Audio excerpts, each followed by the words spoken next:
The clever fox, चतुर लोमड़ी। There once lived a crow, एक कौवा रहता था। One day he was very hungry, एक दिन वह बहुत ही भूखा था। He had not been able to get any food the previous day, मतलब कि पिछले दिन उसे कुछ भी खाना नहीं मिला था। If I do not get anything to eat I will starve to death, अगर मुझे आज कुछ नहीं मिलेगा तो मैं भूख के कारण मर जाऊंगा। ही थॉट, यानी कि उसने सोचा। As the crow was searching for food, जैसा कि वह कौवा भोजन की तलाश में था। हिज आईज, उसकी आंखें, fell on a piece of bread, उसकी आंखें एक रोटी के टुकड़े पर पड़ी। ही क्विकली स्वूप्ड डाउन, वह तेजी से झपटा।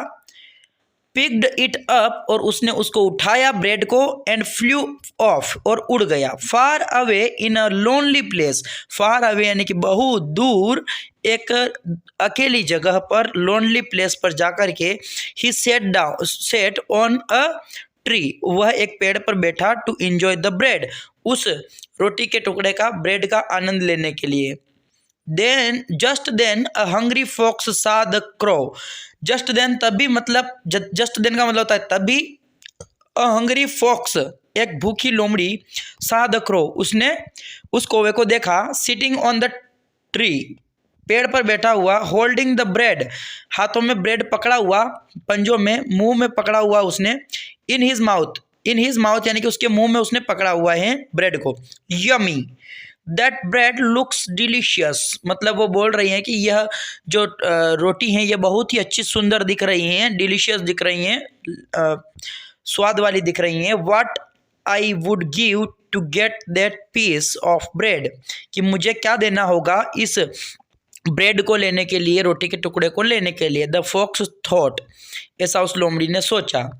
The fox decided to use all his cunning, fox decided यानी कि लोमड़ी ने निर्णय लिया।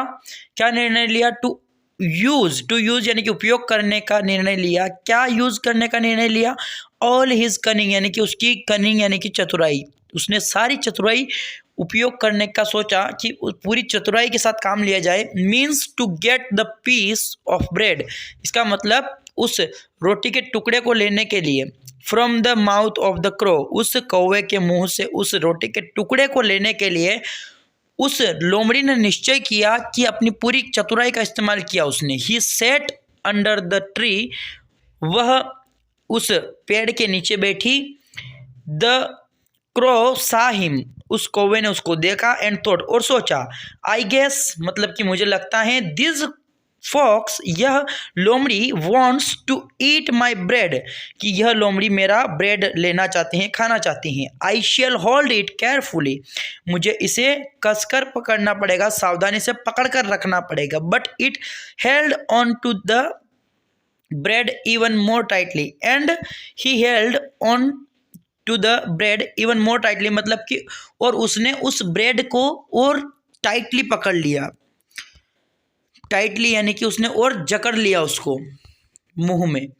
ओके, फिर क्या हुआ? द क्लेवर फॉक्स, जो चतुर लोमड़ी, स्पोक यानी कि बोली। टू द क्रो पोलाइटली, शिष्टता पूर्वक, बिल्कुल अच्छे स्वभाव से उससे बोली, कौवे से। क्या बोली? ही सेड, क्या कहा उसने? Hello friend, how are you, hello दोस्त, कैसे हो तुम।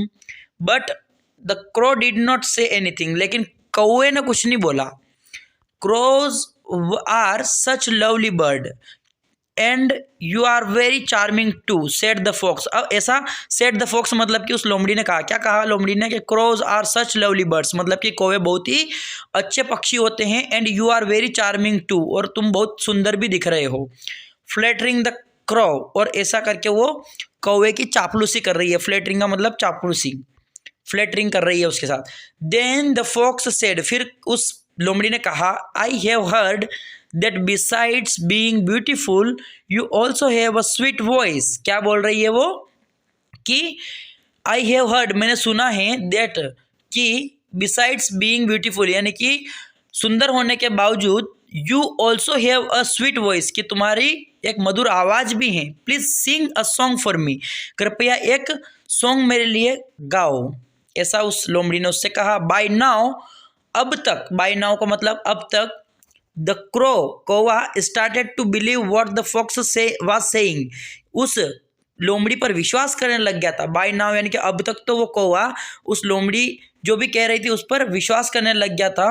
The fox knows true beauty, the fox knows true beauty, यानी कि जो लोमड़ी है वो सच्ची सुंदरता क्या होती है उसे पहचानती है, ऐसा जानती है वो, ऐसा उसने सोचा उस कौवे ने। I must be the most beautiful bird in this whole world, यानी कि मैं ज़रूर इस दुनिया का सबसे ब्यूटीफुल पक्षी हूँ, ऐसा उस कौवे ने सोचा। I will sing him a song, मतलब कि मैं उसे गाना सुनाऊंगा, गाऊंगा और सुनाऊंगा। थॉट द क्रो, ऐसा उस कौवे ने सोचा। As soon as the foolish crow open his mouth, जैसे ही, एज सुन एज का मतलब होता है जैसे ही उस कौवे ने उसका मुंह खोला, his mouth to sing the bread, to sing यानी कि गाने के लिए, the bread fell from its beak, जो ब्रेड था वो उसकी बीक यानी कि चोंच से गिर गया, फेल हो गया, गिर गया, and into the ground, और वो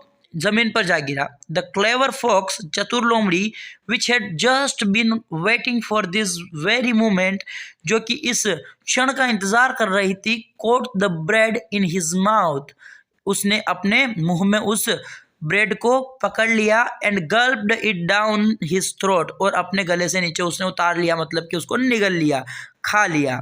the crow had paid, crow ने पे किया था, अदा किया था, अ हेवी प्राइस, बहुत बड़ा मूल्य उसने चुकाया था, फॉर हिज फुलिशनेस, यानी कि उसकी मूर्खता के कारण। सो आई होप फ्रेंड्स आपको स्टोरी बहुत ही अच्छी लगी होगी।